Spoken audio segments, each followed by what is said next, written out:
Hello and welcome to another edition of Currently in Quincy. I'm Joe Catalano, and on today's program we will get all the details about this year's Quincy Pride celebration coming up this Sunday at Pageant Field. First, though, as always, we check out the weather and the news for you. Currently in Quincy, kind of damp out there, some showers around. It's 56 degrees. We'll have more showers this afternoon and more later on tonight, but we could see some sunshine during the middle part of today with temperatures climbing into the middle 60s, and a spectacular weekend is coming up this weekend. First weekend of June for all of the events taking place in Quincy. Tomorrow, mix of sun and clouds, nice and comfortable in the mid-70s. A little more sun than clouds on Sunday with temperatures again the comfortable mid-70s, and the dry weather continues into Monday with a partly cloudy day and a high Monday, again in the low, maybe mid-70s. Again, kind of damp right now, 56 degrees here in Quincy. In the news today, the redevelopment of Wollaston Center in Quincy is taking another step forward. The City Council recently approved creating a Wollaston Urban Redevelopment Plan that encompasses Wollaston Center plus a stretch of Newport Avenue. The principal planner for the city, Rob Stevens, says the idea is to encourage developers to create mixed-use buildings with both residential and retail components. So those choosing to pursue an urban renewal project, 6 stories along Newport Ave, Gotcha. Okay. 6 stories at the Wollaston Theater site, 6 to 10 stories at the CVS parcel. The Housing Authority building was right next door. And then green space in key locations. So we called out essentially 3 areas that I think the current business zoning is 6 stories anyhow. So it's really that CVS parcel. We floated the possibility of going to 10 stories at that one general location. Stevens said that the state is likely to approve the creation of the Wollaston Redevelopment District, which would open up the possibility of state money to be used to help update the area's infrastructure and even create a new green open space. Quincy Mayor Thomas Koch asking the City Council to approve a $25 million capital improvement plan this year. $15 million of that would be for a new Quincy animal shelter off Quarry Street right next to the new dog park. The mayor says the cost is much higher than he anticipated, but that the facility is badly needed. In addition to building a new police station, the animal shelter that was on Broad Street was really not even close to state of the art, never mind up to standards. Right.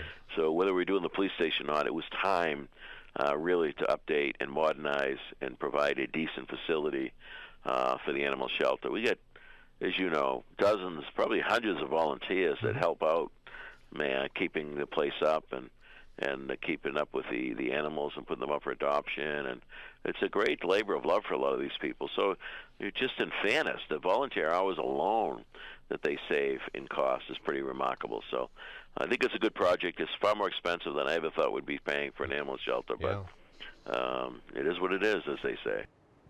City Council previously approved $7 million toward the new animal shelter, but the mayor says much of that was to create the new roadway leading to the shelter site and for site prep work. The mayor's also seeking $7 million for improvements to public buildings in the city and $3 million for new vehicles. City Council President Noel DeBona anticipates the council will vote on the animal shelter request this year. 2 recent promotions within the Quincy Police Departments. Officer Danny Church was promoted to sergeant, and Sergeant Paul Coughlin was promoted to lieutenant. Church has been with the Quincy Police since 2005, working the overnight patrol shift and as a firearms instructor. And Coughlin's been with the department since 2012. He became a sergeant in 2019 and worked in the traffic department when he first started, was then overnight shift patrol supervisor. Quincy Police Chief Paul Keenan praised both men and thanked the administration for its support. Both great guys, both well-liked by their peers, both dedicated officers who have had so far a great career, and it's going to get even greater. I'd also like to I'd be remiss if I didn't thank the mayor every single time we do this, because he's had our backs, he's continued to support us, he's raised the staffing levels considerably from when I took over 14 years ago as the chief. There was only 144 police officers. We're now in the process of hiring up to we're trying to get to a level of 175 officers. So the department has grown. The city has grown, but the department's grown. He's also supported all of the promotions as far as the captains, lieutenants, and sergeants. He's increased the sergeants' ranks a few, so I'd like to thank him for that. Also, Patty, would like to thank Patty McGowan, our personnel director, for getting everything together for the promotions. So congratulations, both of you. Congratulations, especially for the family, because I know it's been a difficult journey.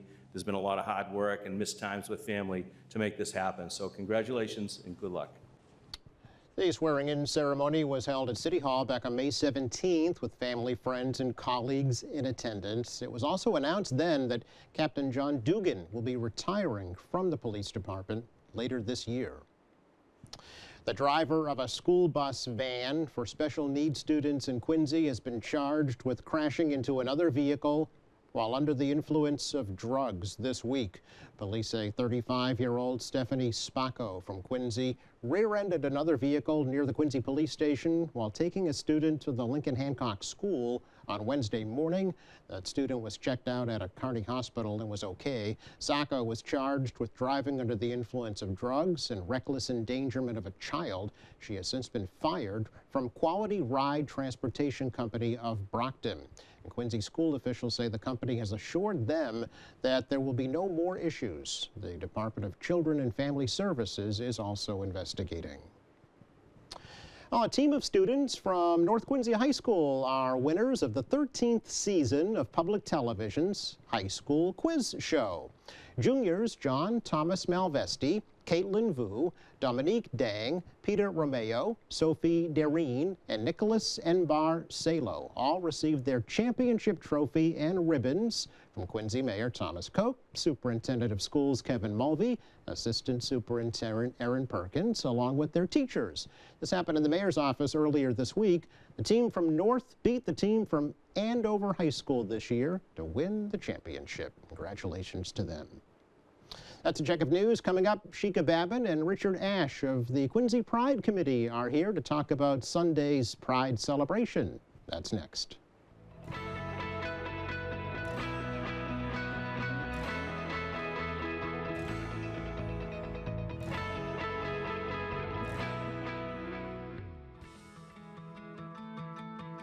There was a time in my life where I was extremely homesick. I decided that I needed a pet. When I first saw a turtle, my heart was full. He jumped up and kissed me and jumped right into my arms. I immediately went up to the volunteers at the shelter and said, I want him.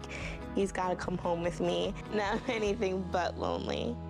Every day with Turtle is a perfect day and keeps me company when I'm doing schoolwork. I like it when he jumps up on the table too. He is a veggie thief. He's an incredible companion and my best friend. Can't say that I've met anybody that doesn't love him too. When I adopted Turtle, I discovered all the things that make him unique. He's a little bit of a lot of things, but mostly he's all pure love.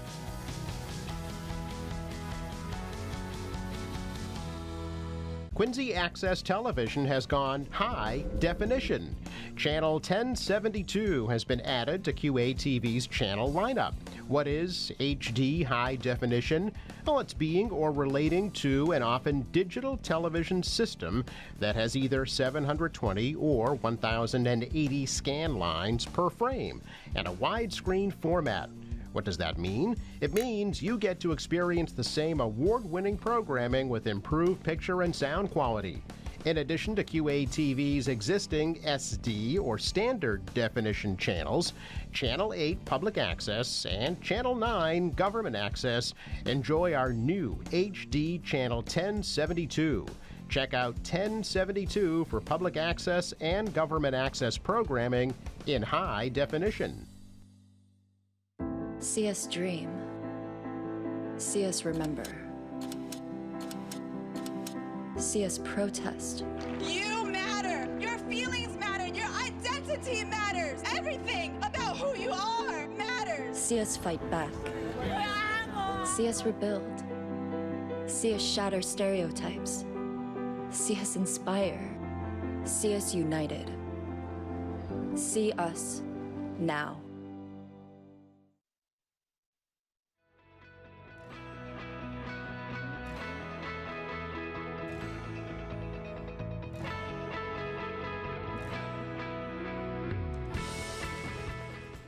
Welcome back. The 5th annual Quincy Pride celebration is coming up this Sunday, noon to 5 p.m. at Pageant Field. The weather looks fantastic. So we've welcomed the president and the vice president of the Quincy Pride Committee, Sheikha Babin and Richard Asher, here to tell us all about it. Hey, guys.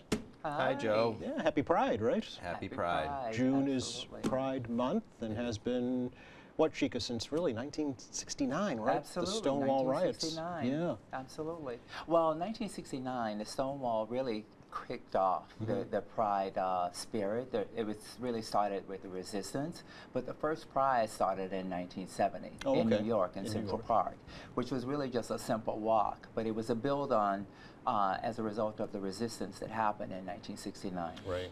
How did it start in Quincy? How did it start in Quincy? In 2018, a group of residents said, we want our pride, we want our own pride. And like-minded folks came together, we gathered in kitchens and so forth, and pride came to fruition. At that time, it was with the help of Ann Mahoney. Sure. And so we were very fortunate to have her leadership. And after that, it just took off. And it has grown consistently ever since. Has it really? Yes, it has. Richard and I took over in 2019. Yeah, that's and about right. from there, it has just continued to grow. It's been pretty quick. You were established 501c3 corporation. Absolutely. You know, that alone can take 5 years to happen sometimes. Yes. So it really happened quickly. So you had a lot of backing. How many members would you say of Quincy Pride are there now? We probably have between 10 and 12.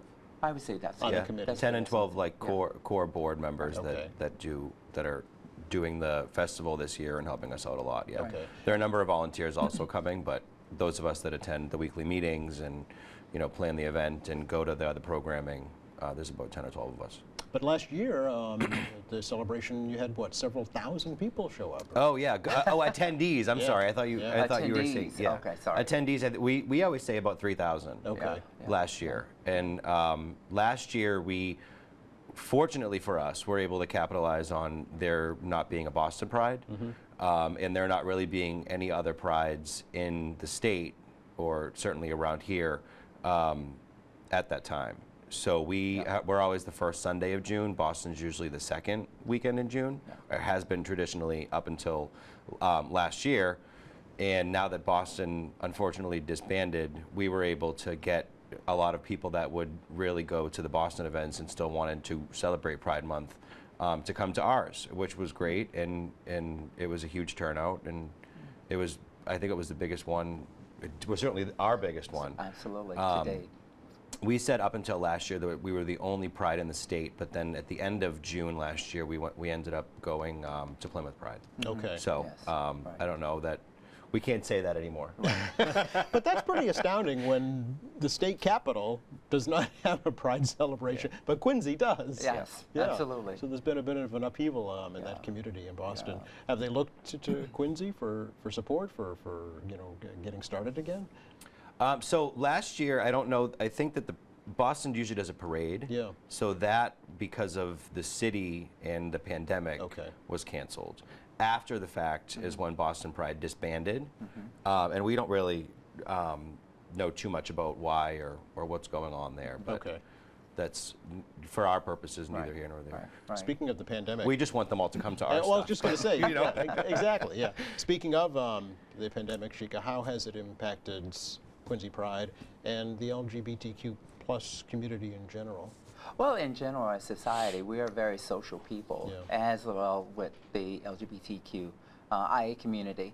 But we've taken a little, it impacted us a little bit, but not much. Through the pandemic, we had support. We did online events. There was a lot of activity around getting support to help people in the community who needed services.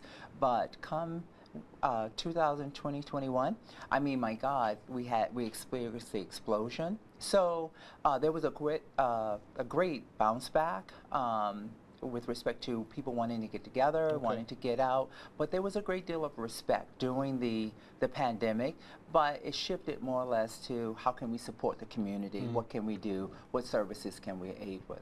Well, I couldn't help but think that sometimes folks in the community feel marginalized anyway, and then put a pandemic on top of it where you're really told to socially isolate, Yeah. that could just exacerbate problems. Absolutely. Yeah. Absolutely. So to have a community such as Quincy Pride to support them and reach out to, it's going to be a huge benefit. Do you work in the schools with young people at all?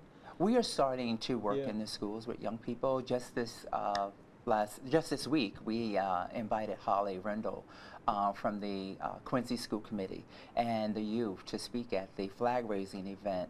We are trying to do a lot more with them. We have sponsored or supported different groups, the Rainbow Alliance, the Safe Club. Quincy tries to give back, Quincy Pride tries to give back to those organizations to help them. As you know, globally, there's an issue where, especially in the United States, where efforts are being taken to restrict access to LGBTQIA books. And so what we've done is we've done sponsorships to the schools to help them buy books to make sure that those books are here and available in Quincy. Okay, very good. You mentioned the flag raising. What was that? The flag raising. Well, each year we look to expand our programming and the awareness, because at the end of the day, Pride was really about the resistance. A lot of the resistance that happened in 1969 was really society saying, no, you shouldn't be here, some people.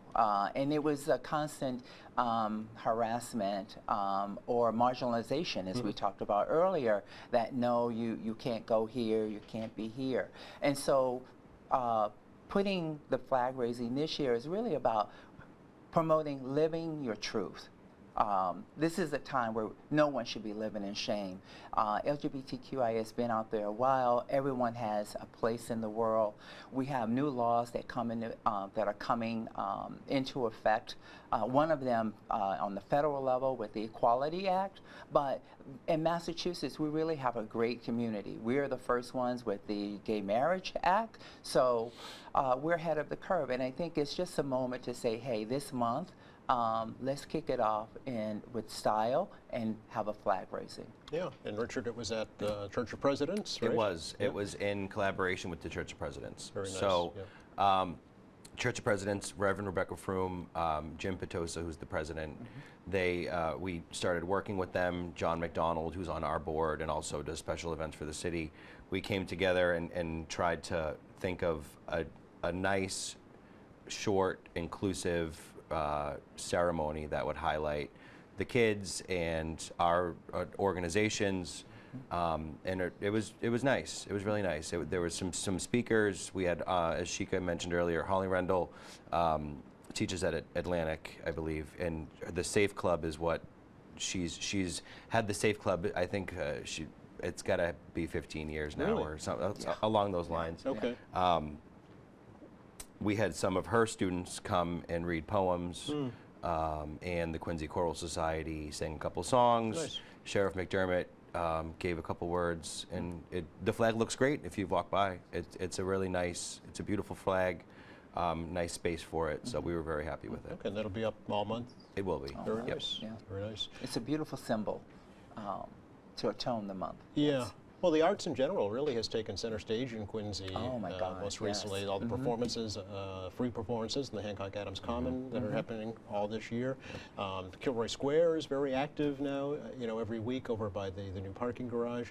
You mentioned the Choral Society, the Quincy Symphony, of course, is active as well. So there's a lot going on. The Quincy Art Association has a brand new gallery for the public to see. So it really has, in the short period of time, really, in the past 10 years or so, the arts have really grown tremendously. And I see the Quincy Pride Committee is part of that, because it's a lot of artistic people involved, I'm sure. Do you want to speak to that? Sure. Yeah, so our big event is obviously this Sunday. Yes. And there's we have 40 vendors.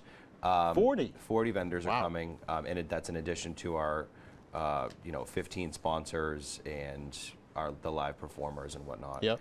A lot of those vendors are local LGBTQ, local and/or LGBTQ shops or people that, whether it's candles or bracelets, or that's their way of expressing themselves in their art. Yep. So it's always great to give the arts that we maybe might not be performing arts, give them a space to showcase what they're doing and what they like to do and put out there for Pride Month or just in general.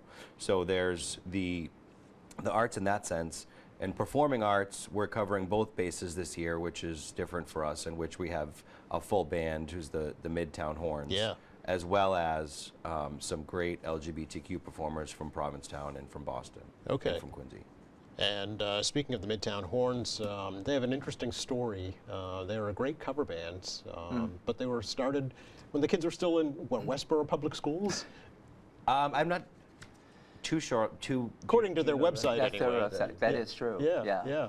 They come from a real interesting upbringing. Yeah. And it's one of the reasons why, as Quincy Pride, it is a part of our responsibility to the community to make sure that we highlight arts in many different forms, and particularly those that have a great story and is connected to the community. And so the Midtown Horn Bands is definitely that. It's funny, as they are preparing, they've contacted us a couple of times. What additional can we do? What additional? And so one of the things I said you must do as a theme song, you must do YMCA, because that was one of the best theme songs for the community at a time when they were going through the upheaval and looking for social justice. Yeah, it's an iconic song now. Oh, right? yes. It's almost an anthem, really. Absolutely. Yeah, for sure. Let's run down the agenda if we can for Sunday celebration. You have a DJ. You have. Will there be a kind of an opening ceremony to kind of launch it? Yes, Reverend Froome from the United First Parish Church, as well as some other representatives from other churches and congregations that will be there. They'll do an opening ceremony, as well as we'll do an opening, and then we'll really get right into it, right into the day. Yeah. So Well, there's a we'll center line up. stage basically for the performers. Yeah. Yes. Okay. Yep. This year we've upgraded. We have a big stage because we have a big band this year. Yeah. And so it's sort of Quincy Pride 2.0. And so there will be, as a part of the opening, because we have the opening flag ceremony, the opening ceremony will be just to bless the event. All right. Blessing of sorts. And we want to keep the religion, because we're fortunate here in Quincy that we do have churches that serve and welcome the LGBT community to come in and get spiritual nutrition. So we're always glad to add them to our lineup.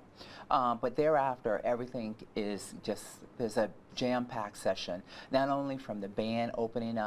As Richard stated, we have local entertainers from Boston, Providence, and even local. But we also have back this year, by popular demand, the Puppeteer.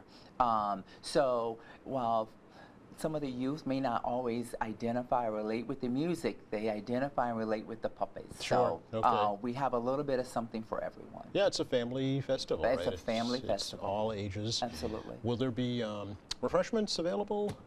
Yes. Yes? Yep. Okay. We have 4 food trucks coming, as well as Hive Mobile Bar, which is if you go to any of a lot of the events, the outside events in the city, especially in the summertime, Yeah. the Hive Mobile Bar is usually there. They're great, and they'll have beer and other non-alcoholic beverages, and it's going to be a good time. Yeah. The- But on the food side, we have a great variety this year. We have the taco truck, as well as burgers and fries. And then we have a different truck. We have pizza, There's a this pizza year.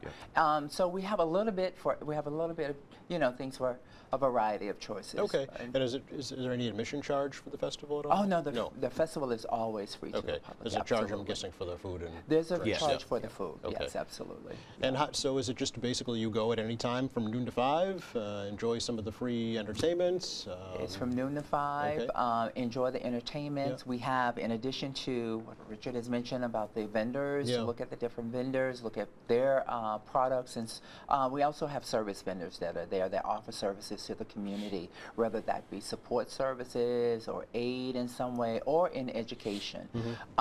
We also have a section where we always have for the youth, the kids. It's a playground section. This year we've expanded on that. So the team that we have this year, they really thought outside of the box. We have a kite flying segment. Okay. We have a big slide area, and then we have a couple of little small sporting games there. So we really expanded this year Okay. in a big way. All right. Yeah. Yes, go ahead, Richard. Just a couple Yeah. timelines, I Yeah, think, that yeah, we might yeah. want to highlight. We did have put a scholarship into both high schools this year. Okay. Oh yeah, yeah. Absolutely. We'll have the that awarding those scholarships around. I believe it's at 1 o'clock. Okay. So the scholarship winners will be Yeah. come up at 1 o'clock, and that again is a conduit of the Safe Club and Quincy Public Schools and whatnot. Right. We have incredible raffles. Really? Yeah, Yeah. I'm hoping I can win a couple. I haven't checked if there's a conflict there. A I little don't bit of know. conflict. You are an attorney, you should know that. But you know, I might have someone else have to. Yeah. Right. The raffles are great. The Joanne Robertson, who does the Holiday Expo Yeah. at North She's Quincy High Oh, every all year, right. and she just started a new company. I believe it's White Pine Markets, where she invites a lot of vendors to come and sell their items at different Quincy spots. She's on our board now, and she was in charge of Yeah. the raffles, and they're going to be great. What are they? Right. You'll have to come and find out. Oh, come Right. on. That's right. They're A couple. Give We, us a we, couple. we have one. We have a fabulous one. Our big Yeah. raffle item is a weekend in Provincetown. Okay. We were donated, I believe it's 2 nights from 2 the nights, right? Brasswood. Brasswood Inn, a lunch at the Cafe, along with a nice dinner and show tickets as well for Nice. later in the evening. So we're really happy about that. Very nice. And Yeah. tickets, you buy them right at the No, festival? no. It's a package. It is a raffle package. You No, you- asked what was. I'm Yeah, sorry. where do you buy the raffle tickets? Oh, the raffle tickets. Yeah. Yes, absolutely. The raffle actually is, it should be online later Yeah. today. Oh, okay. It'll be electronic this year. Oh, okay. And that will go up on our Facebook page and our social media later on. Right. You will be able to still buy tickets there Okay. and do the raffle there, but it'll be a little bit different. Okay. A little less paper, and Right. it'll be great. All right. And Yeah. do you have to be present to win? No, you don't No. have to be present. Okay. Right. We want you to Should stay. leave all your Obviously. We want you to stay till 4 o'clock when we're going to do the raffles, but Okay. you don't have to. Okay. Right. Joe, yes, I'd like please. to just go back for a quick Sure. second. Richard mentioned the scholarship program. Yes. I want to just say we are incredibly fortunate. Quincy Pride is very fortunate that we have great sponsorships. And with that great sponsorship, we have a responsibility to give back to the community. Yeah. So in addition to what we've done with the schools to help them buy books, the scholarship program is just another way for us to give back to the community in a meaningful way. It's great to mention that, and I know that the community, the Quincy Pride members, do that in their own communities. In their own- yeah. You, of course, Richard, with the Ward 2 Civic Association. Other members I know give back in Yeah. other ways to Yeah. charities and Yeah. nonprofits. Folks from Dove, I know, are there as Yeah, well. yeah. So you really do give back and support the community that's supporting you. Absolutely. We have some great partnerships with other nonprofits. A lot of them are coming as vendors. I will also highlight, I'd be remiss if I didn't, this year our Community Partner Award. Yes. So in Quincy, we're very fortunate to have Man at Health. They provide not only services for us locally, but also for the LGBTQ community. Yes. And a lot of people don't, that gets lost in the shuffle, but Manit is an incredible asset to our community. And this year, we're very happy to be awarding them the Community Partner of the Year. For getting through the pandemic and for Yes. highlighting our community and just being amazing in all the ways to Quincy. Happy Pride to both of you. Happy Pride. Thanks, Happy Joe. Pride. You're very welcome. The weather's going to be great too. Not today, but Sunday's going to be fantastic. The rest of the day today, what you see is what you get. Kind of damp. Maybe some breaks of sun today, highs in the mid-60s. But then it's smooth sailing tomorrow, Sunday, and Monday with partly sunny skies and temperatures in the mid-70s. Thanks again to Sheikha Babin and Richard Ash for joining us here from Quincy Pride. Glad to be Thank here. you to Thank our you, Joe. crew. And thank you for watching Monday here in the show. Quincy College President Dr. Rick DeCristofaro. Don't forget our website, qatv.org. All our latest information, programming, live streaming, and more. For all of us here at QATV, I'm Joe Catalano. Have a great weekend.